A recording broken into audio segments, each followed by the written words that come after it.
antara ilmu-ilmunya Allah Subhanahu wa Ta'ala ada yang diberitahukan, ada ilmu yang diketahui oleh Allah Subhanahu wa Ta'ala yang disembunyikan, ada ilmunya Allah Subhanahu wa Ta'ala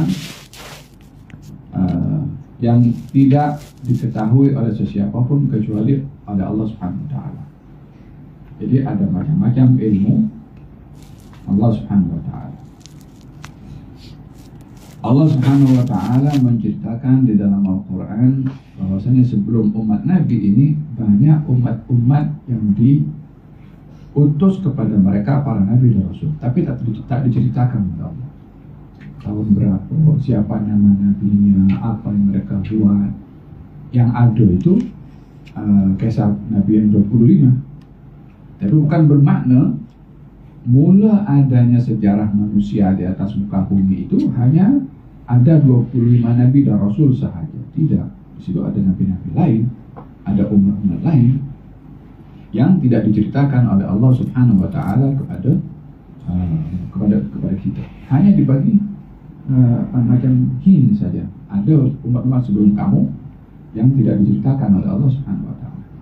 So, dalam hal ini kita percaya adanya golongan umat manusia selain daripada 25 Nabi dan Rasul yang pernah wujud kemudian dibinasakan oleh Allah Subhanahu wa Ta'ala. Ada ilmu yang hanya diketahui oleh Allah sahaja, seperti hari kiamat. Tidak ada yang tahu kecuali Allah. Seperti ar-ruh, tidak ada yang tahu kecuali Allah. Seperti bila hujan akan turun, kecuali Allah Ta'ala. Seperti terjadinya janin dalam kandungan, bila akan terjadi hanya Allah Subhanahu wa Ta'ala yang tahu. Ini bahan termasuk rezeki, hanya Allah Subhanahu wa Ta'ala yang tahu. Ini ilmu yang hanya diketahui oleh Allah Subhanahu wa Ta'ala yang tidak diberitahukan kepada yang lain. Lihat dalam Al-Quran ketika datang golongan grup yang bertanya kepada Rasulullah tentang bila hari kiamat, kata Nabi, ilmunya ada kepada Allah Ta'ala. Ketika orang bertanya tentang ruh, qul ruhu min amri Rabbi, yang tahu tentang hakikat ruh hanya Allah Subhanahu wa Ta'ala. Ada ilmu yang disimpan oleh Allah Subhanahu wa Ta'ala pada firman-firman-Nya. Ada di situ. Tapi tak semua orang boleh jumpa. Tapi boleh dijumpai. Seperti orang yang bertadabbur tentang ayat-ayat Allah Subhanahu wa Ta'ala yang kadang-kadang diketahui oleh sebahagian, tidak diketahui oleh sebahagian yang lain. Berlaku di zaman ketika baginda Rasulullah wafat dan meninggal dunia, Sayyidina Umar bin Khattab dalam keadaan emosi dan mengatakan, siapa mengatakan Muhammad meninggal, saya pun kepala. Ditegur oleh Sayyidina Abu Bakar Siddiq, apa in mata aw qutila inqalabtum ala aqabikum. Adakah kamu kalau Nabi ini wafat atau dibunuh, lalu kamu berpaling daripada Nabi tersebut? Ketika ayat itu dibaca oleh Sayyidina Abu Bakar Siddiq dengan sebutan Allah Subhanahu wa Ta'ala, adakah kalau Nabi itu meninggal dunia atau dibunuh kamu berpaling? Maknanya akan berlaku kepada Nabi imma meninggal dunia dengan datangnya ajal atau dibunuh. Kata Sayyidina Umar, ayat itu ketika dibaca oleh Sayyidina Abu Bakar, seakan-akan aku baru dengar. Jadi ada ilmu disimpan. Waktu itu tak dikesan oleh Sayyidina Umar, dikesan oleh Sayyidina Abu Bakar Siddiq. Itu ilmu yang disimpan ada, tapi sebagian orang yang boleh mengorek dan menggali. Seorang datang kepada Sayyidina Umar bin Khattab dan mengatakan kepada Sayyidina Umar, ya Amirul Mukminin, saya ini suka kepada fitnah dan saya ini lari daripada kebenaran. Dan saya ini tidak suka kepada kebenaran dan saya lari daripada rahmat Allah. Suka fitnah, lari daripada kebenaran, atau tidak suka kepada kebenaran dan lari daripada rahmat Allah. Diambil rotan oleh Sayyidina Khattab, nanti rotan tidak dapat. Cuma dia suka fitnah sampai Sayyidina Umar dan Sayyidina Ali. Ya Amirul Mukminin, dia cakap betul. Ya Abul Hasan, macam mana kau cakap? Dia cakap betul. Dia kata dia suka kepada fitnah, harta, anak-anak, istri. Itu kan fitnah, semua dugaan bagi laki-laki. Jadi dia kata dia suka kepada fitnah, maksudnya itu kepada istri, anak, harta. Ada tak suka kepada itu semua? Semua orang suka. Adapun dikata tak suka kepada kebenaran, yang dimaksudkan adalah kebenaran itu adalah kematian. Karena di dalam Al-Quran Allah menyebutkan kebenaran itu al-haq, itu mati. Waja'at sakaratul mauti bil-haq. Dzalika ma kunta minhu tahid. Maksudnya dia takut atau dia tak suka kepada kebenaran. Maksudnya tak suka kepada mati. Ada orang suka mati?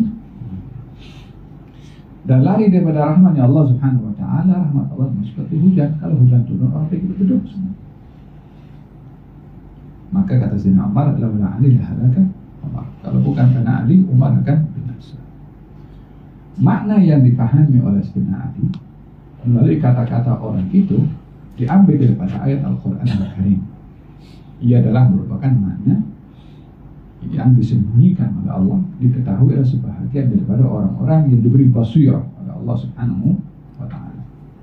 Itulah yang berlaku kepada para ulama yang menggali firman Allah untuk mengeluarkan hukum hakam di dalam fiqh.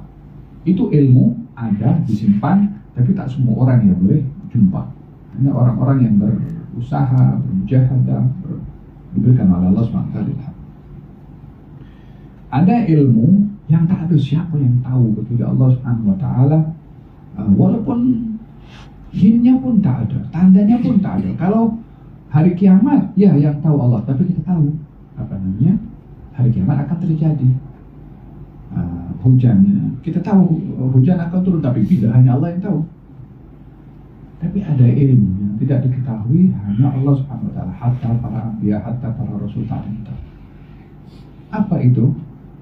Ilmu sebelum adanya alam semesta. Sebelum adanya langit, sebelum adanya bumi, sebelum adanya matahari, sebelum adanya para nabi, sebelum adanya jin, sebelum ada malaikat, sebelum dicipta oleh Allah Subhanahu wa ta'ala. Yang ada waktu itu hanya Allah Subhanahu wa ta'ala. Apa yang berlaku masa itu? Keadaan seperti ini menunjukkan betapa luasnya ilmu Allah Subhanahu wa ta'ala. Ada ilmu yang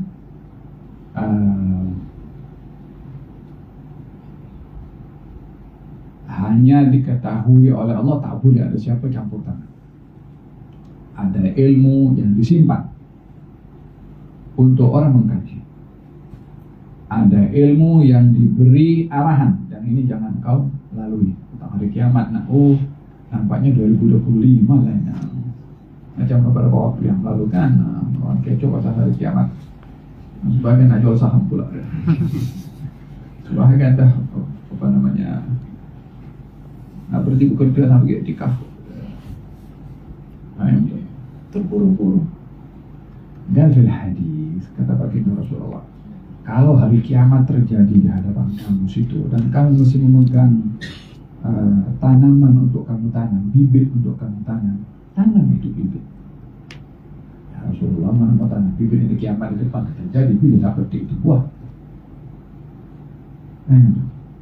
Jadi kita diberitahu oleh Nabi, walaupun kita dah tahu kiamat itu di depan, sudah jelas itu kiamat di depan, dan kita pegang bibit untuk tanam, karena dalam menanam tujuannya bukan tumbuh buah. Dalam menanam itu tujuannya adalah as-sa', berusaha, beramal untuk mencari rezekinya Allah. Dapat tak dapat itu nomor 9. Yang penting kita buat dulu. Kita disuruh oleh Allah bekerja, mencari rezeki, bukan diberikan otoriti menjamin kalau kerja kita mendatangkan rezeki.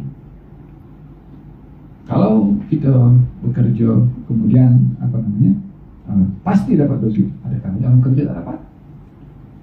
Berapa banyak orang interview tak dapat kerja, dah hantar tender, dah hampir sign, orang lain potong queue. Terjadi atau tidak? Terjadi. Di satu negara, satu orang sudah mendapat arahan, pakai pakaian rasmi untuk menjadi timbalan presiden sebuah negara. Tidak pakai, tidak orang lain jadi timbalan presiden. Hal yang seperti ini mengajarkan kepada kita bahwa apa yang sudah diketahui oleh Allah Subhanahu wa Ta'ala atau yang disimpan oleh Allah Subhanahu wa Ta'ala, manusia tidak punya hak untuk mendahului Allah Subhanahu wa Ta'ala. Termasuk malam Lailatul Qadar. Ini malam Lailatul Qadar, tak ada siapa yang boleh memastikan bila. Di zaman Nabi SAW pernah dipastikan katanya malam 27 Ramadan. Ya, tahun itu 27 Ramadan. Tahun berikutnya 10 tahun kemudian setelah wafatnya Rasulullah, tidak ada satu yang mengatakan bulan malam Lailatul Qadar hanya akan berlaku pada malam 27. Kalau bukan, maka tidak ada Lailatul Qadar. Sekali lagi kita punya zaman sekarang kan. Kita sekarang malam berapa di sini? Malam 21. Indonesia malam 22. Mungkin tempat lain malam 19. Indonesia sekarang malam 22 ya, malam 22. Semalam malam 21. Kalau begitu orang Lailatul Qadar Indonesia semalam, Indonesia hari ini. Macam mana kita nak menilai semua? Adakah malam Lailatul Qadar itu berbilang turun hari ini kemudian tak naik lagi pergi ke langit?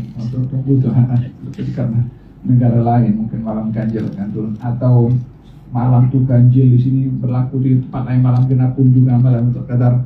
Segala kemungkinan boleh terjadi. Hikmahnya itu kenapa tidak diberitahu secara langsung bila malam Lailatul Qadar? Untuk kita berusaha mencari, ya boleh. Untuk kita semangat pada malam-malam ganjil, ya boleh. Dan untuk memastikan kita pasti dapat pun, ya boleh. Disembunyikannya oleh Allah Subhanahu wa Ta'ala untuk memastikan kita dapat, bukan untuk simpan macam menyorok. Kalau tak buat malam ganjil berarti terdapat malam Lailatul Qadar. Bukan seperti itu. Justru ingin memastikan, memberitahukan kalau kamu ingin dapat malam Lailatul Qadar, janganlah hanya fokus kepada hari-hari yang ganjil, walaupun tetap kamu berusaha pada hari yang ganjil. Kalau kamu memastikan malam Lailatul Qadar hanya ada pada malam-malam yang ganjil sahaja dan bukan pada malam yang lain, maka dalam hal ini mendahului otoritinya Allah pada ilmunya. Allah tidak mengatakan itu semua ada pada malam yang ganjil atau malam yang genap. Allah tak sebutkan seperti itu, hanya diberitahu carilah pada malam-malam tersebut. Dan dengan kata lain bahwasanya Allah ingin menjamin kita semua pasti dapat kalau setiap malam kita mengisi dengan amal ibadah kepada Allah Subhanahu wa Ta'ala. Jadi tujuan itu pada disembunyikan malam Lailatul Qadar agar supaya kita diberitahu caranya mau dapat, jangan miss setiap malam. Jadi bukan untuk mengejar malam ganjilnya sahaja. Kalau begitu untuk apa Nabi kita harus cari malam ganjil? Pada malam ganjil itu kena lebih daripada malam biasa. Dan bukan bermakna tak ada pada malam yang genap atau malam mungkin malam pertama bulan Ramadan. Hada berkenaan dengan bidang otoritinya Allah Subhanahu wa Ta'ala pada ilmunya. Lihada wa fawqa kulli dhi ilmin alim, di atas sesiapa yang mengetahui ada yang lebih mengetahui. Jadi ini malam, mudah-mudahan Allah Subhanahu wa Ta'ala memberikan kepada kita keberkatan malam-malam 10 terakhir untuk mendapatkan malam Lailatul Qadar. Siti Aisyah, ya Rasulullah, kalau saya nampak malam Lailatul Qadar, apa patut saya buat? Kalau saya nampak, katanya begitu. Jadi ada orang nampak malam Lailatul Qadar? Iya. Macam mana nampak malam Lailatul Qadar? Bentuknya macam mana? Malaikat turun, kau bersama malaikat kayak tayyib ikhwal, anak malaikat bagullah ada malam Lailatul Qadar. Wala ya hamusi. Adakah begitu? Wa illa kita nampak cahaya. Wa illa kita, kadang-kadang orang kan kalau terasa dalam pada malam-malam tengah menghidupkan malam Lailatul Qadar, kemudian insting dia nampaknya Lailatul Qadar lah. Through Facebook semalam kan datang ilham dari Allah, kalau semalam itu malam Lailatul Qadar. Yang bikin awak buat ilham itu satu ukuran, itu pasal apa? tak boleh dijadikan racun. Untuk Anda meyakini itu bagi Anda malam Lailatul Qadar, silakan saja, tapi Anda letakkan Facebook bagi tahu kepada orang lain dan disembunyikan oleh Allah Subhanahu wa taala untuk jangka masa depan. Jadi kalau ada orang tanya bila malam Lailatul Qadar ada dalam bulan Ramadan, adakah kita boleh terjamin untuk mendapatkannya confirm million 100% dapat? Kalau malam ini kita ngomong dengan aktiviti ibadah tanpa menentukan malam-malam tertentu. Dan ada rahasia kenapa malam Lailatul Qadar disembunyikan oleh Allah Subhanahu wa taala. Agar Allah menakafun tuhibbul afwa wa sebab salihin punya kelebihan diberikan oleh Allah untuk dapat melihat dengan macam-macam keadaan. Mungkinkah orang jumpa dengan malaikat pada malam Lailatul Qadar? Siapa kata mustahil? Kalau Allah dia esok kita dapat Facebook. Sekarang zaman ini kan zaman Facebook dan IT, yang AI kan. Semalam saya jumpa dengan malaikat. Bagaimana awak jumpa? Datang seseorang kepada saya beritahu saya adalah malaikat yang diutus oleh Allah Subhanahu wa taala. Kemudian beritahu di malam Lailatul Qadar. Yang beri jaminan yang datang kepada malaikat betul siapa? Mungkin atau tidak orang jumpa dengan malaikat? Secara hukum hadis ya. Itu di zaman namanya baginda Rasulullah SAW. Sayyidina Umar nampak malaikat Jibril menyerupai seorang lelaki kan. Soal itu apa nama? Kita tentang Islam, iman dan ihsan. Itu malaikat menyerupai seorang laki-laki yang nampak bukan Nabi seorang. Semua sahabat yang ada nampak itu malaikat. Kalau dikatakan Nabi saja yang jumpa, mungkinlah dia Nabi dan Rasul boleh jumpa, tapi Sayyidina Umar boleh nampak dengan menyerupai laki-laki. Itu Abu Hurairah, sahabat yang diceritakan siapa itu Usaid bin Hudayr ketika baca Al-Quranul Karim nampak macam awan pun dekat. Mereka turun dalam bentuk wujud yang dilihat berbeza dengan apa yang dilihat oleh para sahabat. Itu seorang laki yang berziarah kepada sahabat temannya.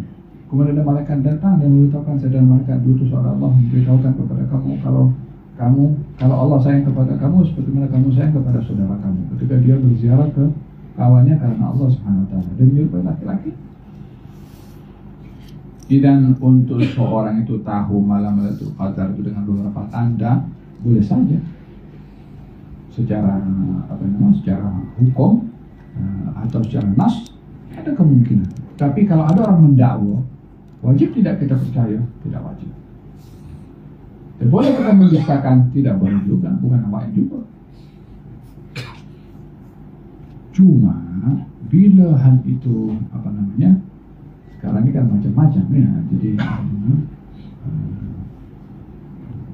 yang kena hati-hati saja pokoknya. Fazilkan Allah yakum ardian fi dalam qadri al-amin. Mudah-mudahan Allah Subhanahu wa taala anugerahkan kita pada malam Lailatul Qadar ini dengan asyir turunnya para malaikat, tanazzalul malaikatu ruh fiha bi'idzni rabbihim min kulli amrin salamun hiya hatta matla'il fajr. Dan di athar ada disebutkan malaikat akan datang malam itu semuanya akan ramai malaikat turun sampai bumi ini macam sesak dengan ramainya para malaikat yang mengucapkan tahniah kepada orang-orang hidupkan pada malam tersebut. Yang paling bertuah kalau ia mendapat peluang untuk dikunjungi oleh Jibril alaihissalam atau dekat oleh Jibril alaihissalam. Katanya orang yang dekat oleh Jibril yariqu qalbuhu, hatinya akan tersentuh bila pada malam tersebut bertepatan dengan malam Lailatul Qadar mendapat peluang untuk diziarahi oleh Jibril. Entah macam mana ada penampakan tidak, itu Allah berkuasa. Yang penting ambil peluang setiap malam, khususnya malam terakhir ini 10, untuk kita ambil peluang awal malam sebelum terbit fajar atau sesaat walaupun sibuk dengan pekerjaan, ambil sebagian daripada malam itu untuk bermunajat kepada Allah Subhanahu Wa Taala. Moga-moga munajat itu walaupun sesaat menjadi manfaat yang berpanjang dan sepanjang hayat. Al-Fatihah. Anna Allah taqabbal minna wa minkum wa yarda 'anna wa 'ankum wa yaftah 'alaina wa 'alaikum futuh al-'arifin wa yufaqqihna fi din wa yufid 'ala qulubina ma afadahu 'ala qulubi 'ibadihi al-'arifin wa yaj'alna wa iyyakum min hizbihi al-muflihin wal muddah ar-raddadin wal mu'adhdhinin wal musallin wal mutasaddiqin wal musannifin ashab as-suruj wal qahwah wal bukhur wal ma' wa kullu man jaa' minhu khair bi hadhihi al-layali al-sharifa wa shahr al-mubarak. أن الله يتقبل من الجميع ويجازيهم بإحسان في جنات النعيم. أن الله جعلنا وإياكم من المقبولين في هذا الشهر العظيم ومن صوامه وقوامه ومن أتقائه ونقذائه وأسرائه وأجرائه وأمنائه من النار ويرزقنا وإياكم قيام ليلة القدر فيه ولا يحرمنا أجرها ويتمم المقصود للجميع على ما يرضي الله والرسول ويختم لنا ولكم بالحسنى في خير ولطف وعافية وعيادة في زيادة ونتشفع بها إلى حضرة النبي صلى الله عليه وسلم. الفاتحة. الرحمن الرحيم صراط الذين أنعمت عليهم غير المغضوب عليهم ولا الضالين. اللهم صل وسلم على سيدنا محمد وعلى آله وسلم. ربنا تقبل منا إنك أنت السميع العليم وعلينا إنك كل واحد دعواهم فيها سبحانك اللهم وبحمدك فيها سلام وآخر دعواهم الحمد لله رب العالمين.